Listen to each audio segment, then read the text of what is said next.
Assalamualaikum warahmatullahi wabarakatuh. Perkenalkan, nama saya Yandina Ramadanti dengan NIM 28921500058 di Prodi Manajemen Universitas Pancasakti. Pada video ini saya akan menjelaskan tentang identitas nasional untuk memenuhi ujian tengah semester Pendidikan Kewarganegaraan.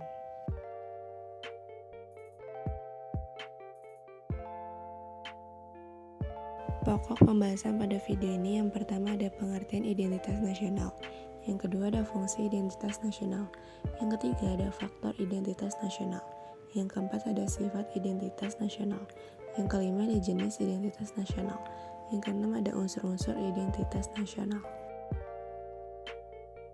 Pengertian identitas nasional. Identitas nasional merupakan istilah yang terdiri dari dua kata, yaitu identitas dan nasional. Secara harfiah, identitas adalah ciri-ciri, jati diri, atau tanda yang melekat pada seseorang atau sesuatu yang berguna untuk membedakannya dengan sesuatu yang lain. Kata nasional adalah identitas yang melekat pada kelompok-kelompok yang terikat karena kesamaan, baik kesamaan budaya, agama, visi, keinginan, atau cita-cita. Lalu, pengertian identitas nasional adalah kepribadian nasional atau jati diri nasional yang dimiliki suatu bangsa, yang membedakan bangsa satu dengan bangsa yang lain. Selanjutnya ada fungsi identitas nasional. Yang pertama adalah alat pemersatu bangsa. Fungsi identitas nasional adalah sebagai alat untuk mempersatukan bangsa, khususnya bagi negara yang majemuk. Sebagaimana diketahui, Indonesia terdiri dari berbagai macam suku, agama, dan kebudayaan. Maka identitas nasional hadir untuk memadukan keberagaman masyarakat tersebut menjadi satu. Yang kedua, sebagai pembeda dengan bangsa lain. Seperti yang telah dipaparkan sebelumnya bahwa identitas nasional merupakan ciri khas yang dibanggakan dari suatu negara. Terbentuknya identitas nasional akan menjadikan Indonesia unik dan mudah dikenali oleh dunia. Yang ketiga ada sebagai landasan negara, artinya identitas nasional digunakan sebagai pegangan dan pijakan agar suatu negara dapat mewujudkan cita-citanya.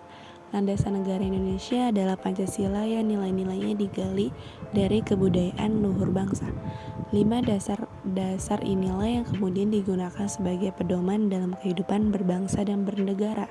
Yang terakhir ada perlindungan diri dari dampak buruk globalisasi. Globalisasi adalah proses integrasi internasional yang terjadi karena pertukaran pandangan dunia, produk, pemikiran, dan aspek-aspek kebudayaan lainnya.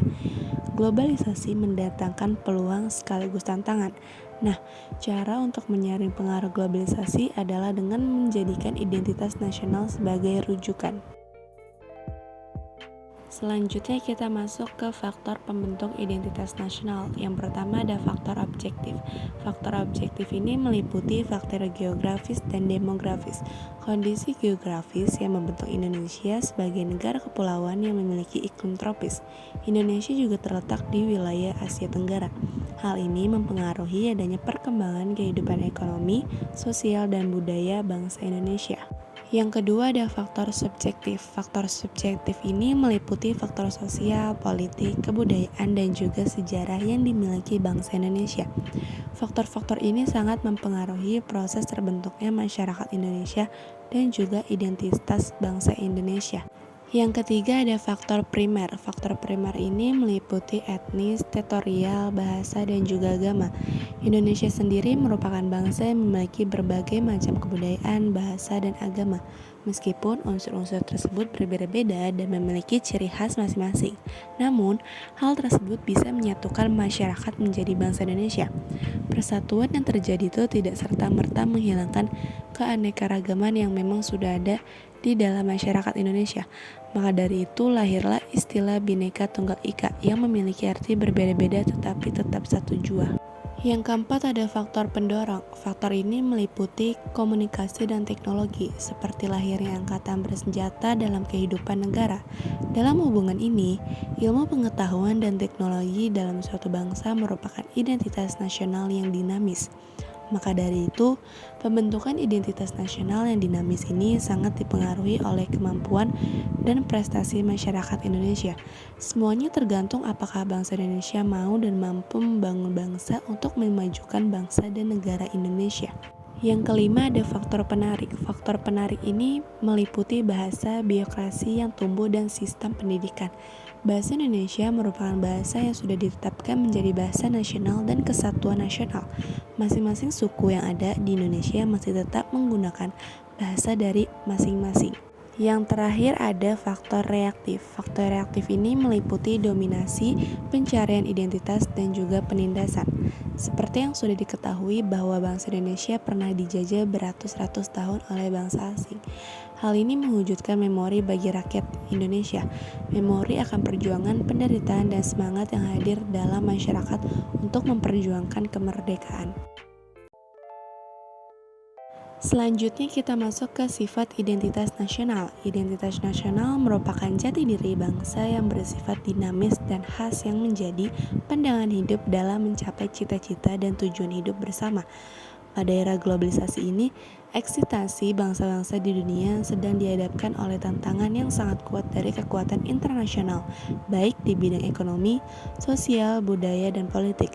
Apabila bangsa tersebut tidak mempunyai atau tidak mampu mempertahankan identitas nasional yang menjadi kepribadiannya, maka bangsa tersebut akan mudah goyah dan terombang-ambing oleh tantangan zaman. Bangsa yang tidak mampu mempertahankan identitas nasional akan menjadi kacau, bimbang, dan kesulitan dalam mencapai cita-cita dan tujuan hidup bersama. Kondisi suatu bangsa yang sedemikian rupa sudah tentu merupakan hal yang mudah bagi bangsa lain yang lebih kuat untuk menguasai bangsa untuk menghancurkan bangsa yang lama tersebut.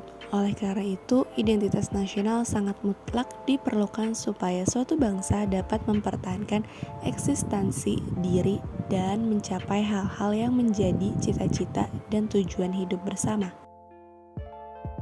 Selanjutnya kita masuk ke jenis identitas nasional. Yang pertama ada identitas fundamental. Istilah fundamental bisa diartikan sebagai hal yang pokok.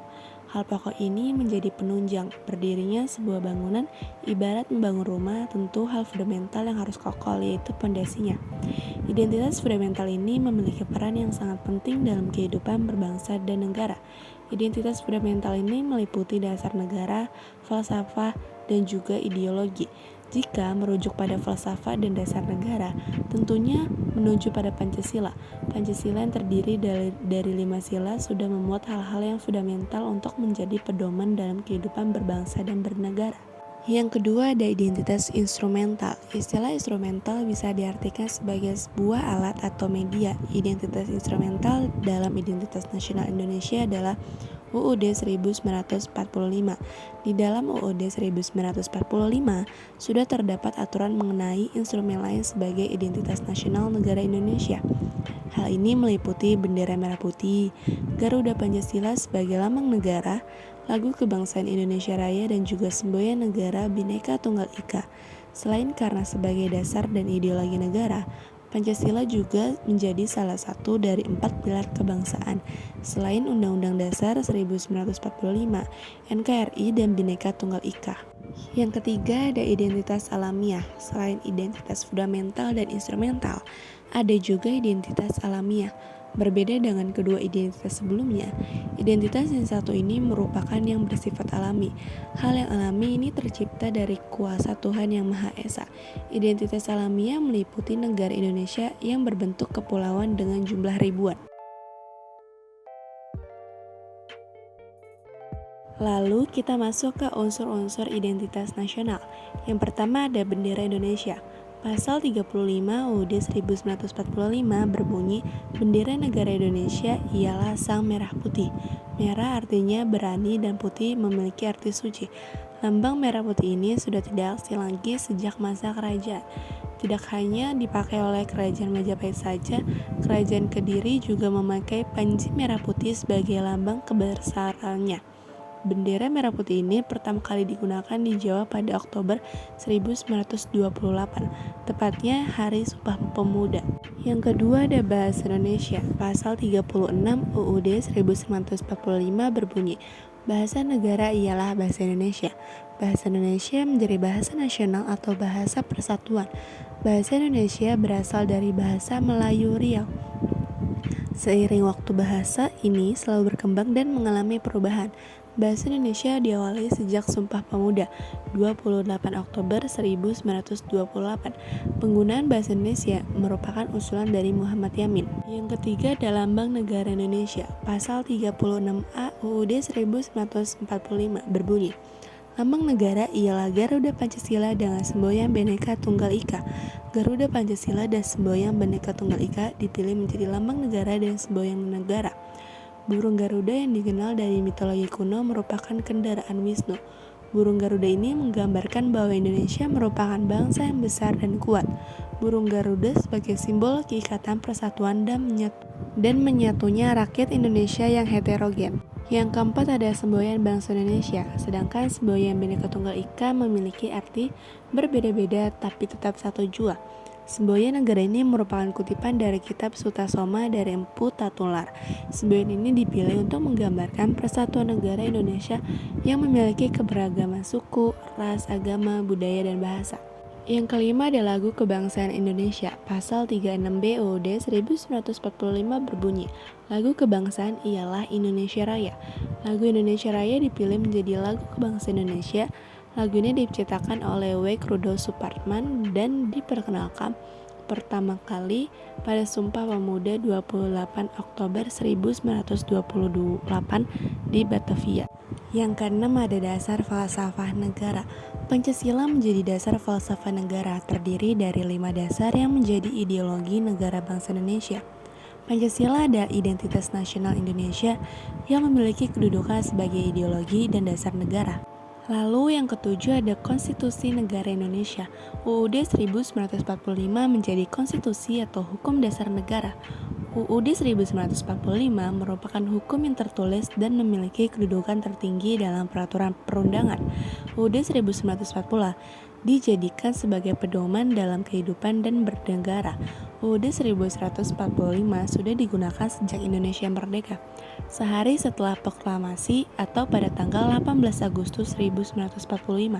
Panitia Persiapan Kemerdekaan Indonesia atau PPKI mengesahkan naskah yang kini menjadi Undang-Undang Dasar Negara Republik Indonesia. Yang kedelapan ada bentuk negara Indonesia. Bentuk negara Indonesia adalah negara kesatuan yang berkedaulatan rakyat. Negara Indonesia berbentuk kesatuan dan memiliki bentuk pemerintahan republik. Yang kesembilan atau yang terakhir ada sistem Indonesia.